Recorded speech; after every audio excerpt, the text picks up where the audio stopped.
नमस्कार, मैं हूं मनोज मनु। आप देख रहे हैं समझिए.com इंडिया न्यूज। देश के करोड़ों घरों में एक ऐसी दौलत छुपी है जो बैंक में नहीं है, शेयर बाजार में नहीं है, बल्कि अलमारी, तिजोरी और लॉकर में बंद है। शादी ब्याह का गहना, दादी की विरासत, मां की चूड़ियां, बेटी के लिए संभाल कर रखा गया सोने का हार। भारतीय परिवार का यही सोना आज दुनिया की सबसे बड़ी निजी गोल्ड संपत्तियों में से एक गिना जाता है। अनुमान है कि भारतीय परिवार और धार्मिक संस्थानों के पास हजारों टन सोना रखा हुआ है, मौजूद है, लेकिन इस विशाल खजाने का बड़ा हिस्सा केवल बंद है, पड़ा हुआ है, रखा हुआ है। ना उसमें मालिक को आमदनी हो रही है, ना ही देश की अर्थव्यवस्था को उससे कोई फायदा हो रहा है। अब सरकार इसी सोए हुए सोने की अर्थव्यवस्था की ताकत को समझ रही है और उसी के इर्द गिर्द एक ताना बाना बुन रही है। खबरें हैं कि सरकार एक नए गोल्ड मोनेटाइजेशन मॉडल पर विचार कर रही है, जिसमें ज्वेलर्स की भूमिका बढ़ाई जा सकती है ताकि लोगों के लिए योजना तक पहुंचना आसान हो सके। तो क्या सरकार आपके गहने ले लेगी? आपको इससे वाकई कोई फायदा होगा या फिर यह योजना सुरक्षित होगी? समझिए.com में आपके घर, तिजोरी और लॉकर में रखे हुए सोने से जुड़ी हुई इस खबर का बारीकी से अध्ययन आपके लिए। बने रहिए मेरे साथ।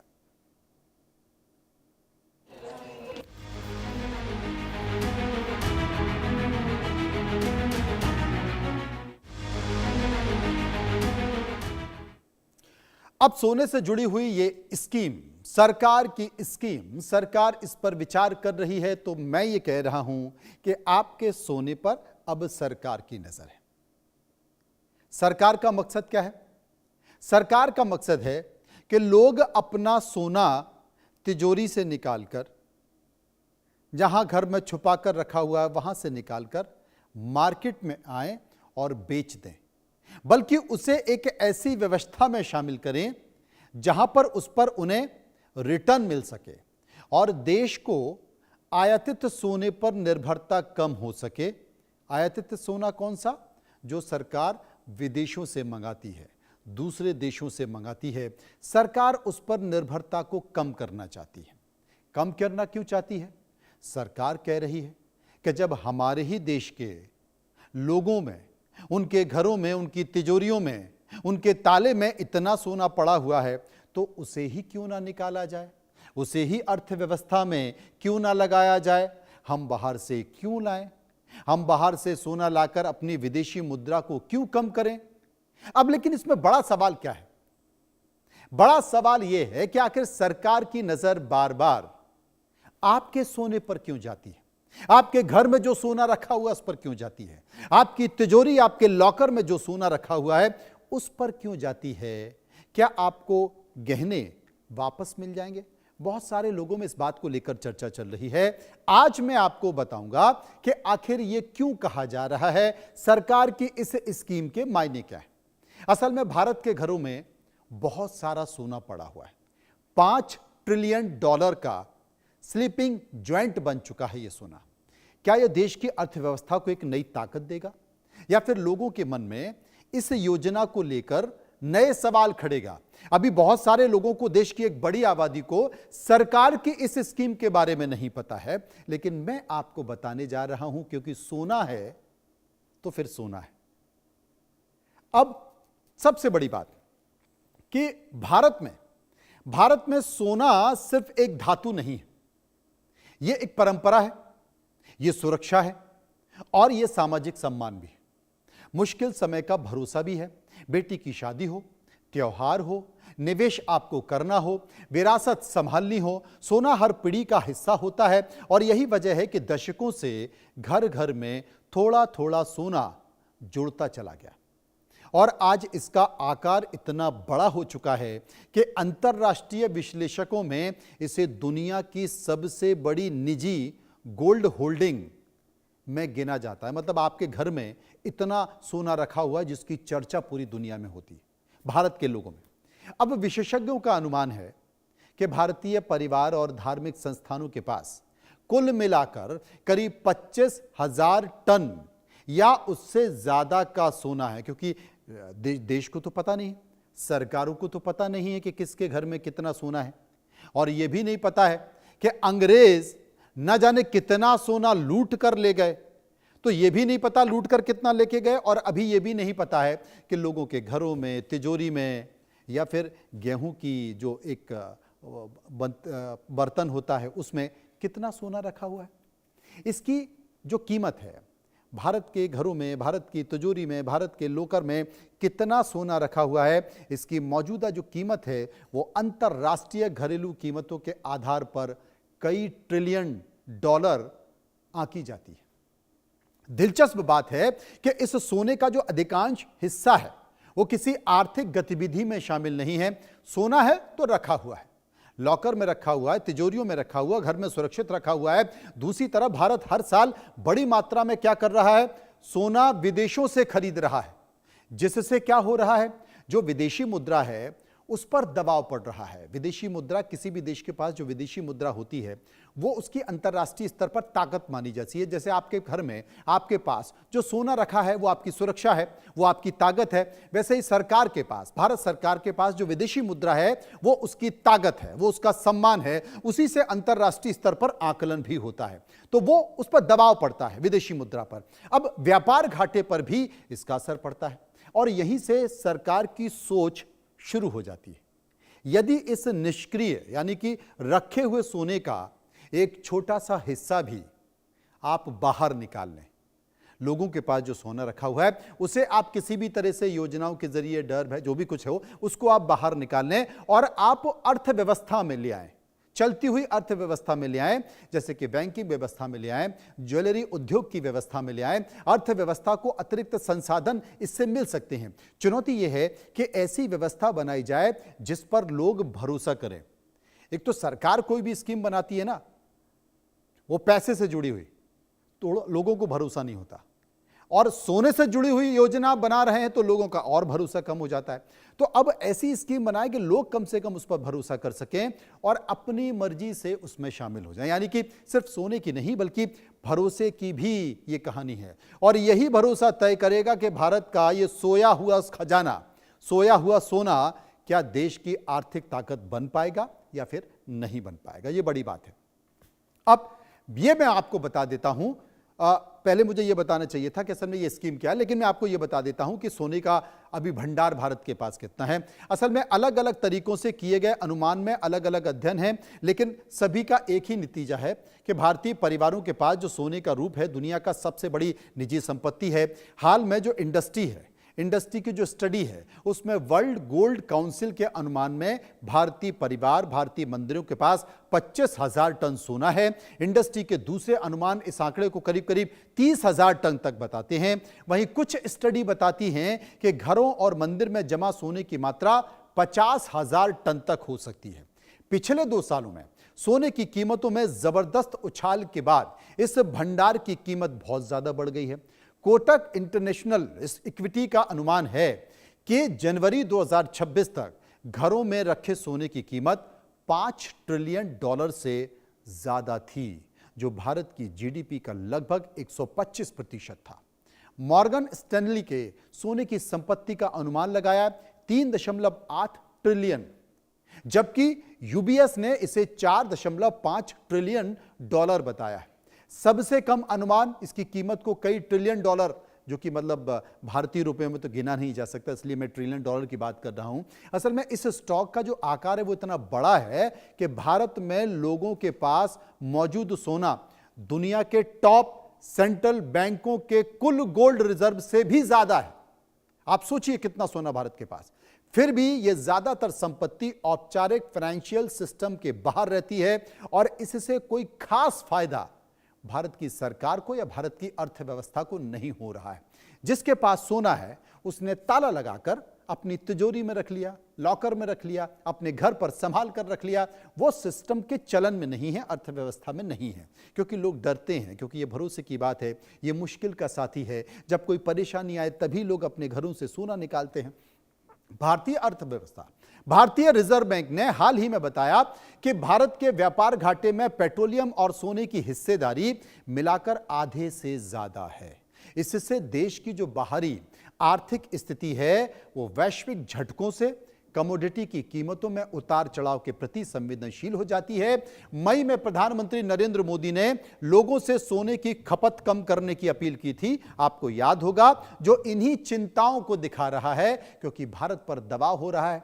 लोग विदेशों का सोना खरीद रहे हैं, सोना तो विदेश से आता है, और भारत की अर्थव्यवस्था पर दबाव पड़ रहा है। हालांकि बाद के महीनों में सोने की आयात की रफ्तार धीमी हुई है, लेकिन असल चुनौती अब बनी हुई है, और उसी चुनौती के इर्द गिर्द भारत सरकार कुछ तय करने जा रही है, और जो तय करने जा रही है वो गोल्ड मॉनेटाइजेशन स्कीम है। 2015 में एक आसान मकसद से इसी तरह की स्कीम शुरू की गई थी। नवंबर 2024 तक इस प्रोग्राम के तहत लगभग 5,700 जमाकर्ताओं ने सिर्फ 31 टन सोना ही जमा हो पाया था। घरों में रखे कुल सोने की तुलना में ये उपलब्धि बहुत कम थी। आखिरकार बाजार की बदलती स्थितियों के कारण सरकार ने 2025 में इस योजना के कुछ हिस्सों को बंद कर दिया था। अब ये क्या स्कीम थी कि भाई आपके पास कितना भी सोना है, आप सोना लेकर आइए, सरकार को दीजिए, पैसा लेकर चले जाइए, और एक फिक्स टैक्स आपको लगेगा, शायद 30% के आसपास का टैक्स था। लेकिन लोगों ने कहा कि भाई मैं अपना सोना 1 करोड़ का सोना लेके आऊंगा, 30 लाख रुपए सरकार ले लेगी, मैं क्यों दूं आपको। लोग बहुत ज्यादा सफलता नहीं हुई, कुल 31 के आसपास जो है, जो कि आंकड़े बताए उसमें देखे गए। लेकिन अब तस्वीर का दूसरा पहलू है। एक तरफ देश विदेशों से नया सोना खरीद रहा है, दूसरी तरफ भारतीय घरों की अलमारी, बैंक लॉकर और तिजोरियों में पहले से ही हजारों टन सोना निष्क्रिय पड़ा हुआ है। यानी कि देश नया सोना भी खरीद रहा है और पुराना सोना अपने घरों में दबा कर रखा हुआ है, तिजोरियों में दबा कर रखा हुआ है। इस्तेमाल पुराना सोना नहीं हो रहा है। अब जो तमाम अर्थशास्त्री हैं उनकी भाषा में यही सबसे बड़ी विडंबना है। आपके लिए नहीं है, सरकार के लिए है। सरकार की सोच यही है कि अगर लोगों के घर में जो सोना रखा हुआ है उस सोने का एक हिस्सा बाहर निकाल दें और अपनी मर्जी से उस सिस्टम में लेकर आ जाएं, यानी कि ज्वेलर्स के पास लेकर चले जाएं, तो क्या होगा? इससे नए आयात की जो जरूरतें हैं वो कुछ हद तक कम हो जाएंगी। सरकार को विदेशों से जो सोना खरीदना पड़ रहा है वो कम हो जाएगा, तो विदेशी मुद्रा की बचत होगी और जो आपके आर्थिक संसाधन हैं उनका बेहतर उपयोग हो सकेगा। और इसी सोच के साथ पहले भी गोल्ड मॉनेटाइजेशन स्कीम लेके आए थे, लेकिन यह योजना उम्मीद के मुताबिक सफल नहीं हो पाई थी, जो कि मैं बता चुका हूं। कम जागरूक और जटिल प्रक्रिया के कारण सीमित कलेक्शन सेंटर, गहनों के पिघलने को लेकर लोगों की बहुत भावनात्मक चिंताएं थी, अपेक्षाकृत कम आकर्षक रिटर्न था, तो इसलिए उतनी सफलता नहीं मिल पाई। अब जो मीडिया रिपोर्ट हैं, मीडिया रिपोर्ट के मुताबिक सरकार इस मॉडल को कुछ ठीक करना चाहती है, व्यवहारिक बनाना चाहती है, क्योंकि उसे लोगों के घरों में जो सोना रखा हुआ है उसे बाहर निकालना है। चर्चा है कि ज्वेलर्स को सरकार क्या करने जा रही है, कलेक्शन पार्टनर बनाने जा रही है। अब सरकार यहां सीधे नहीं आ रही आपके पास, और ना आपको सरकार के पास सीधे नहीं आना, क्योंकि आपको डर लगता है। सरकार तो मतलब सोना कैश रुपया आ जाए तो सरकार के से सीधे संपर्क में आने से लोग डरता है ना। अब हो क्या रहा है, तो यहां पर ज्वेलर्स जो है, ज्वेलर्स के ऊपर आपको भरोसा रहता है, तो सरकार उसको एजेंट बनाने जा रही है, और एजेंट बनाने के साथ साथ वो उसको एक सिस्टम में बीच में रख रही है। और क्या कर रही है कि तमाम केंद्रों पर जाने की बजाय आप अपने भरोसेमंद ज्वेलर के माध्यम से इस योजना तक पहुंच सकते हैं। हालांकि इस संबंध में अभी तक सरकार ने कोई घोषणा नहीं की है, लेकिन मैं आपको बता दूं कि यह स्कीम एकदम तैयार रखी हुई है। यानी कि सरकार की नजर आपके गहनों पर है और उस आर्थिक क्षमता पर है जो वर्षों से ठंडी पड़ी हुई है, निष्क्रिय पड़ी हुई है, उसमें कोई हलचल नहीं हो रही है। मतलब सरकार आपका सोना बाहर निकालना चाहती है। सरकार चाहती है कि यह सोना तिजोरी की शोभा ना बनाए, ये सोना आपके लॉकर में ना पड़ा रहे, बल्कि आप इसे बाहर निकालें, जितना संभव हो उतना निकालें और इसको देश की अर्थव्यवस्था में लगा दें, जिससे देश की अर्थव्यवस्था को फायदा होगा। अब सवाल यह है कि अगर आपने हमने अपना सोना निकालकर इस योजना में लगा दिया कि चलो भाई ठीक है, सरकार कुछ दे रही है तो लगा देते हैं, तो क्या वो आपको वापस मिलेगा? यही सवाल सबसे बड़ा है। देखिए, मैं सोने के बारे में यहाँ पे आपको बता दूं कि सोने के चक्कर में घर में लट पड़ जाते हैं। और सोने के चक्कर में जब पुरुष घर पर पहुंचता है और उसने कमिटमेंट कर दिया और सोना नहीं आया, सोने से जुड़ी हुई चीज़ें नहीं आई, तो खाना नहीं मिलता, पानी भी नहीं मिलता। तो सोना बेसिकली भावनात्मक जुड़ा हुआ है। तो अगर कोई अपना सोना, कोई जेवर है, कोई गहने हैं, वो आप बैंक में रखने गए इस योजना में, तो क्या आपको भरोसा हो जाएगा कि ये सोना आपको वापस मिलेगा? यही सवाल जिसने अब तक हर गोल्ड मोनेटाइजेशन योजना की राह मुश्किल की है, क्योंकि भारत में सोना सिर्फ निवेश नहीं है बल्कि भावनाओं का खजाना है। और यही वजह है कि जब भी सरकार की ओर से गोल्ड मोनेटाइजेशन की चर्चा होती है तो सबसे पहले लोगों के मन में यही डर आता है कि क्या सरकार हमारे गहने अपने पास तो नहीं रख लेगी। सच्चाई इससे थोड़ी सी अलग है, जो मैं आपको बताना चाह रहा हूं। सबसे पहले आपको यह समझना जरूरी होगा कि गोल्ड मोनेटाइजेशन स्कीम पूरी तरह से स्वैच्छिक योजना है, यानी कि अपनी मर्जी के मुताबिक। आप चाहें तो इसमें शामिल हो सकते हैं, आप नहीं चाहें तो नहीं हो सकते, यानी कि कोई भी व्यक्ति इसमें बाध्य नहीं है। यदि कोई अपना सोना इस योजना में नहीं देना चाहता है तो सरकार उसे मजबूर नहीं करेगी। लेकिन कहानी यहीं पर खत्म नहीं होती। योजना के तहत जब कोई व्यक्ति अपने सोने के आभूषण या फिर बुलियन जमा करता है तो सबसे पहले उसकी शुद्धता की जांच होगी, पता करना पड़ेगा कि कितने कैरेट का है। तो उसके बाद यदि सहमति देता है तो उस सोने को पिघलाकर उसकी शुद्ध मात्रा तय की जाती है, यानी जो गहना आपने जमा कराया है वही डिजाइन या फिर वही हार, कंगन, चूड़ी वापस नहीं मिलती है। यही सबसे बड़ी भावनात्मक चुनौती है। मान लीजिए कि आपने अपनी मां की शादी का हार जमा कर दिया, योजना पूरी होने पर उसको उसी डिजाइन का आपको हार मिलेगा। तय नियमों के अनुसार आपको उसके बराबर का मूल्य या फिर उतनी मात्रा का सोना अथवा मैच्योरिटी यानी कि परिपक्वता के समय लागू प्रावधानों के अनुसार भुगतान मिलेगा। और यही कारण है कि जिन गहनों से लोगों की भावनाएं जुड़ी हैं उन्हें इस योजना में देने से अधिकांश परिवार हिचक रहे हैं। और यही अनुभव सरकार के लिए एक बड़ी सीख बना जो पिछली स्कीम्स आई हैं उसको लेकर। इसलिए हाल की जो रिपोर्ट आई है उसमें यह चर्चा है कि सरकार ऐसी व्यवस्था पर विचार कर रही है जिससे प्रक्रिया अधिक आसान, पारदर्शी और भरोसेमंद बने।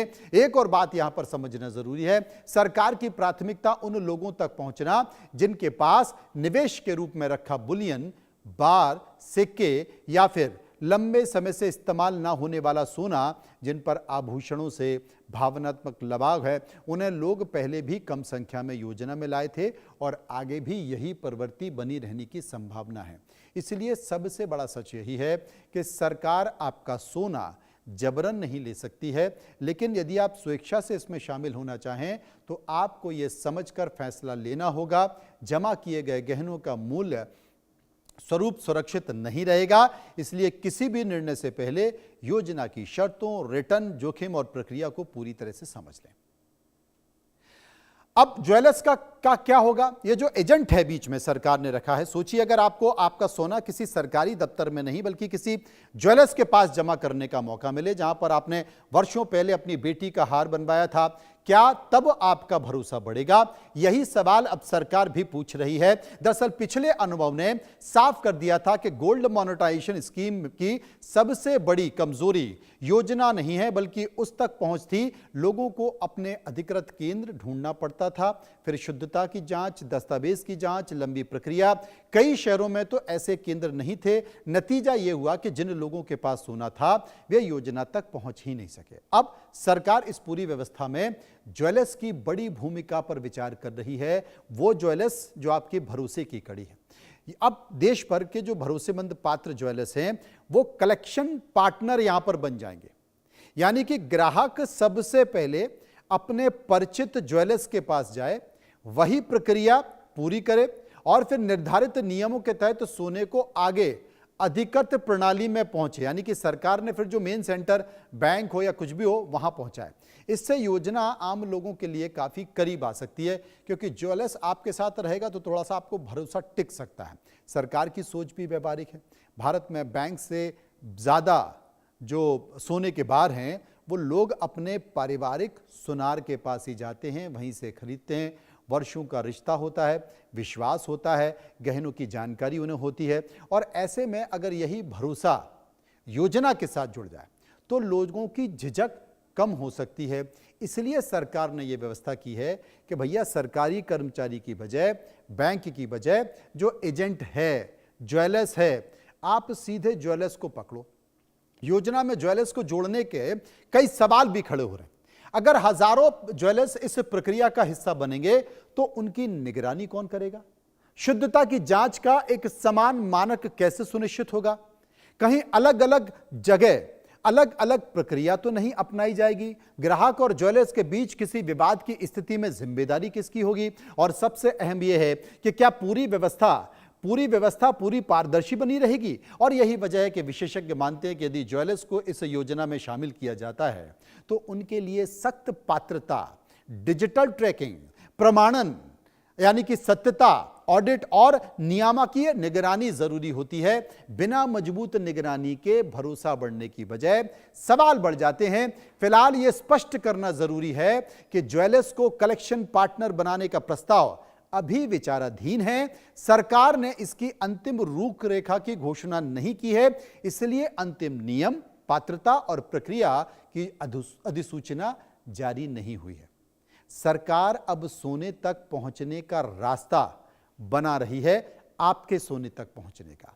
पहले बैंक, फिर सीमित केंद्र, अब सरकार ढूंढ रही है ज्वेलर्स को, क्योंकि ज्वेलर्स के ऊपर आपका भरोसा है और पहला दरवाजा वही होगा जिस पर लोग वर्षों से भरोसा करते आए हैं। अगर ऐसा हुआ तो गोल्ड मोनेटाइजेशन की सबसे बड़ी चुनौती विश्वास और पहुंच होगी और दोनों को नई दिशा मिल सकती है। लेकिन ज्वेलर्स क्या भरोसेमंद होते हैं?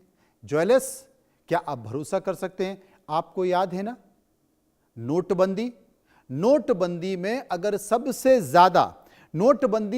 सबसे ज्यादा भीड़ रात को लगी थी तो ज्वेलर्स के यहां पर लगी थी, और ज्वेलर्स ने पुराने नोटों के बदले धड़ाधड़ लोगों को ऊंची कीमत पर सोना बेचा था।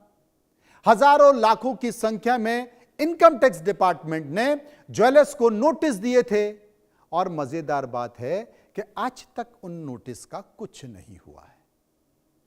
आप समझिए, क्योंकि काला पीला खेल तो ज्वेलर्स ही करते हैं।